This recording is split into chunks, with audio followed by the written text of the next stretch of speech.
কিছু ত্যাগ করতে হবে না, কোনো কর্ম ত্যাগ করতে হবে না। অর্জুন কর্ম ত্যাগ করতে চেয়েছিল, বৃত্তি। আপনার যদি চাষবাস বৃত্তি হয়, আপনি ত্যাগ করবেন কেন? ওই চাষটা কৃষ্ণের জন্য করুন। যে কোনো বৃত্তি আপনার আছে, কর্তব্য কর্ম, চাকরি, ব্যবসা, কেউ ছাড়বেন না, সেটি কৃষ্ণের জন্য করবেন। অর্জুনের বৃত্তি ছিল উনি ক্ষত্রিয় হিসাবে যুদ্ধ করা, কিন্তু উনি যুদ্ধ করবেন না বলে ত্যাগ করছেন।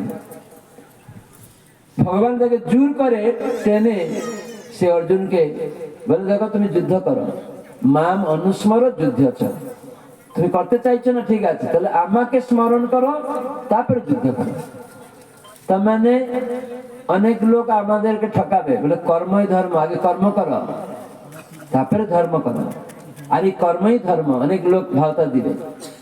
কিন্তু কোন কর্ম ধর্ম শাস্ত্র থেকে বলে না, তারা স্পেকুলেশন করে, মেন্টাল স্পেকুলেশন, জল্পনা কল্পনা করে কিছু বলে, মনে একটা উদয় হয়ে গেল, সেটাকে স্থাপন করতে চেষ্টা করে, কর্মই ধর্ম। তাহলে কিছু জঙ্গি লোক এসে অনেক লোককে ধরে শুট করে দিচ্ছে, তখন আপনারা যারাই বলছেন কর্মই ধর্ম, এই আপনারা কেন শুট করলেন? বলো কর্মই ধর্ম, শুট করা কর্মটা আমাদের ধর্ম। তখন কি উত্তর দিবেন?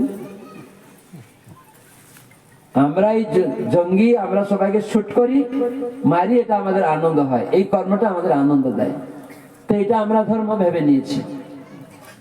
আপনারা তো বলছেন কর্মই ধর্ম, তাই এই কর্মটা আমি করি, কাউকে খুন করি, তাই আমার এটা আনন্দ হয়, এটা আমার কর্ম ধর্ম।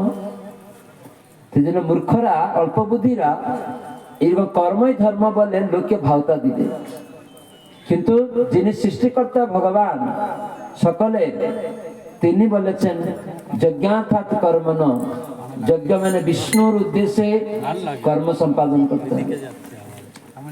অর্থাৎ যদি না করবেন কি হবে?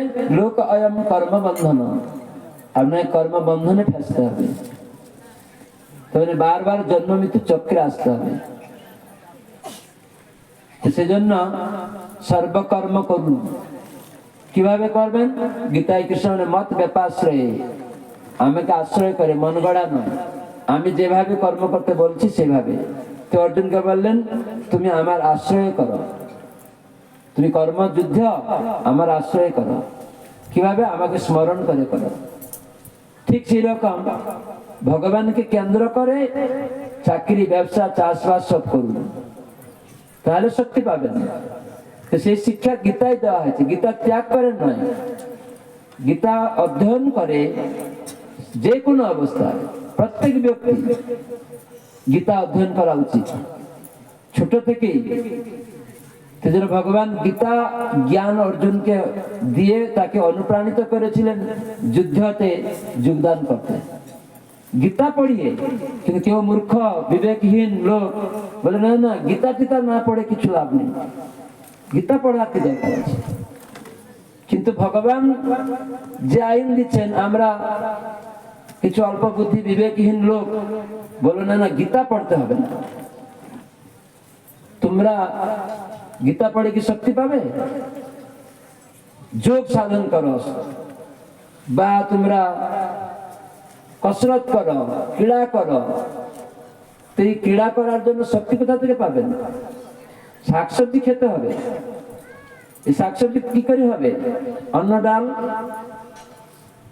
গীতায় বলা হয়েছে। আমি যদি না জানি কি করে শাকসবজি হবে, তাহলে আমি তো দুর্বল হয়ে যাব।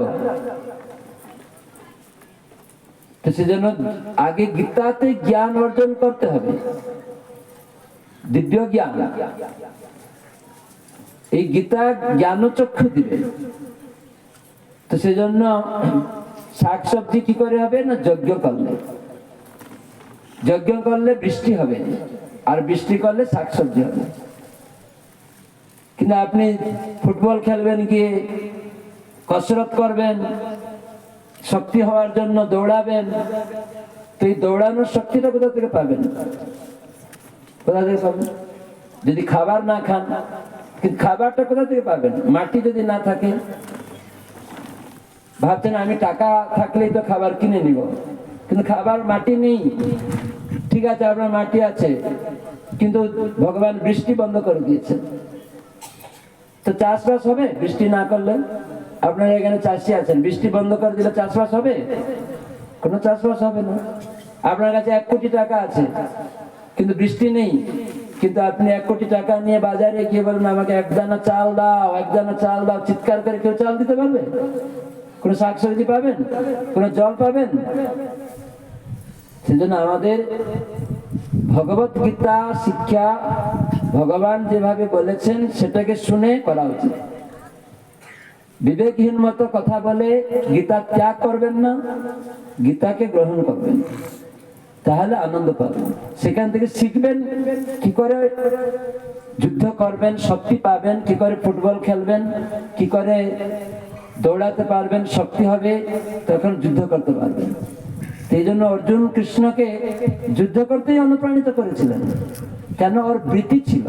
তার মানে সবাইকে যুদ্ধ করতে হবে না। কেউ মূর্খ সবাইকে ভাবে তোমরা যুদ্ধ করো না, সবাইকে যুদ্ধ করতে হবে না। সবাই যদি প্রধানমন্ত্রী হবে তাহলে তারা মূর্খামি। তো এইগুলি আমাদেরকে বুঝতে হবে।